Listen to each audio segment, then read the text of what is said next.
দৃষ্টি উত্তর সিটি কর্পোরেশনের যে কয়টি ওয়ার্ড আমরা ঘুরেছি তা কিন্তু অনেকাংশে অনেকটাই আমরা পরিচ্ছন্ন দেখেছি। তবে এখন আমি যেখানে দাঁড়িয়ে আছি রামপুরা বাজার, এখানকার বর্জ্য কিন্তু অনেকটাই রয়ে গেছে এখন পর্যন্ত। কারণ উত্তর সিটি কর্পোরেশনে কিন্তু একটা ঘোষণা ছিল এবার যে তারা সন্ধ্যা 6টার মধ্যে পুরো নগরীর বর্জ্য পরিষ্কার করবে। সেই দিক থেকে কিন্তু রামপুরা বাজারের এই এলাকাটি বেশ পিছিয়ে রয়েছে এবং এখানে এখনও যে কোরবানির বর্জ্য সেগুলো রয়ে গেছে যদিও। এবং উত্তর সিটি কর্পোরেশনের মেয়র আতিকুল ইসলাম কিন্তু এখানে এসেছেন ঝটিকা সফরে এবং তিনি এখানে এসে পরিদর্শন করেছেন এবং তিনি বলেছেন যে যারা এখানে হাটের ইজারাদাররা রয়েছে তাদের বিরুদ্ধে তিনি প্রয়োজনীয় ব্যবস্থা নেবেন। এবং আপনি দেখতে পাচ্ছেন যে আসলে এখানে প্রচুর বর্জ্য রয়েছে। তো এখন যেহেতু একটু মেঘাচ্ছন্ন আকাশ, বৃষ্টি হবার সম্ভাবনা রয়েছে এবং এটি এডিস মৌসুম, আমরা একটু উত্তর সিটি কর্পোরেশনের মেয়রের কাছে জানতে চাইবো যে আমরা অনেকগুলো ওয়ার্ডই পরিচ্ছন্ন দেখেছি কিন্তু সন্ধ্যা 6টার মধ্যে পরিষ্কার করতে হবে, কিন্তু এই ওয়ার্ডে তো এখনও আমরা বেশ বর্জ্য দেখতে পাচ্ছি। হ্যাঁ, আমরা যেটা দেখেছি যে রামপুরাতে যে জায়গাটা দাঁড়িয়ে আছি এখানে কিন্তু আরও স্তূপ থাকে এবং এটি কিন্তু অনেক রাত্র পর্যন্ত কন্টিনিউশন হয়। আমরা এই হটস্পটগুলো চিহ্নিত করেছি যে কোথায় কোথায় জমতে পারে। আমি নিজে সিটির মেয়র হিসেবে কিন্তু এখানে আসছি।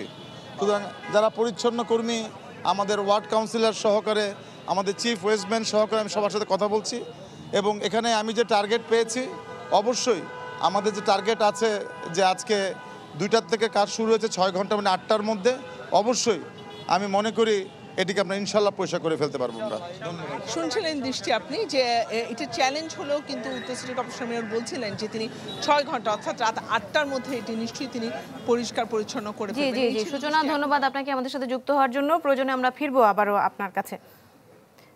দর্শক, এবারে আমরা একটু দক্ষিণ সিটি কর্পোরেশনের বর্জ্য ব্যবস্থাপনার খবর জানবো। আশিকিন প্রিন্স আমাদের সাথে আছেন, সূত্রাপুর থেকে যোগ দিচ্ছেন সম্ভবত তিনি। প্রিন্স, দক্ষিণ সিটি কর্পোরেশনের বর্জ্য ব্যবস্থাপনার খবর আপনার কাছ থেকে জানবো। কতদূর কাজ এগিয়েছে আর কারোর সাথে কথা হয়েছে কিনা প্রশাসনের, সব মিলিয়ে যদি বলতেন। দৃষ্টি, এই পুরান ঢাকায় কিন্তু একটি বৈশিষ্ট্য রয়েছে, এখানে থেমে থেমে কোরবানি চলে। অর্থাৎ সকালের দিকে এক দফা কোরবানি হয়েছে, দুপুরের দিকে এক দফা কোরবানি হয়েছে, আবার বিকালের দিকে কিন্তু আরেক দফা কোরবানি হচ্ছে বিভিন্ন এলাকাতে। ফলে এক জায়গা থেকে যখন ময়লা পরিষ্কার করা হচ্ছে ঠিক ওই জায়গাতে কিন্তু আবার নতুন করে ময়লা তৈরি হচ্ছে। ফলে যারা পরিচ্ছন্নতা কর্মী রয়েছেন তাদের কিন্তু কিছুটা বেগ পেতে হচ্ছে ময়লা পরিষ্কার করার জন্য।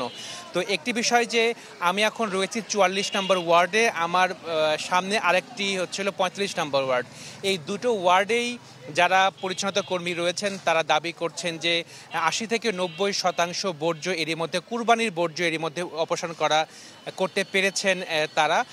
তবে এখানে কিন্তু একটি হাট রয়েছে, হাটের বর্জ্য কিন্তু এখন পর্যন্ত সেইভাবে অপসারণ করা যায়নি। যারা পরিচ্ছন্নতা কর্মী রয়েছেন তারা বলার চেষ্টা করছেন যে তারা মূলত কোরবানির বর্জ্যটার উপরেই বেশি গুরুত্ব দিচ্ছেন যাতে এটি দ্রুত অপসারণ করা যায়। কিছুক্ষণ আগে অর্থাৎ 2টার সময় দক্ষিণ সিটি কর্পোরেশনের মেয়র একটি সংবাদ সম্মেলন অর্থাৎ সাংবাদিকদের সাথে কথা বলেছেন এবং তিনি বলেছেন যে 24 ঘন্টার মধ্যেই তার যে এলাকা রয়েছে দক্ষিণ সিটি কর্পোরেশন এলাকা থেকে কোরবানির সব বর্জ্য অপসারণ করা সম্ভব হবে। আপনাকে জানিয়ে রাখি যে দক্ষিণ সিটি কর্পোরেশনের পক্ষ থেকে বলা হচ্ছে যে এবার 23 থেকে 24 হাজার মেট্রিক টন কোরবানির বর্জ্য তৈরি হতে পারে এই কোরবানিকে কেন্দ্র করে। দৃষ্টি। জি প্রিন্স, ধন্যবাদ আপনাকে আমাদের সাথে যুক্ত হওয়ার জন্য। আমরা ফিরবো প্রয়োজনে আবার আপনার কাছে। 100% কপার কন্ডেন্সারে তৈরি ভিশন ফ্রিজ, তাই গুণে মানে অটুট থাকে বছরের পর বছর।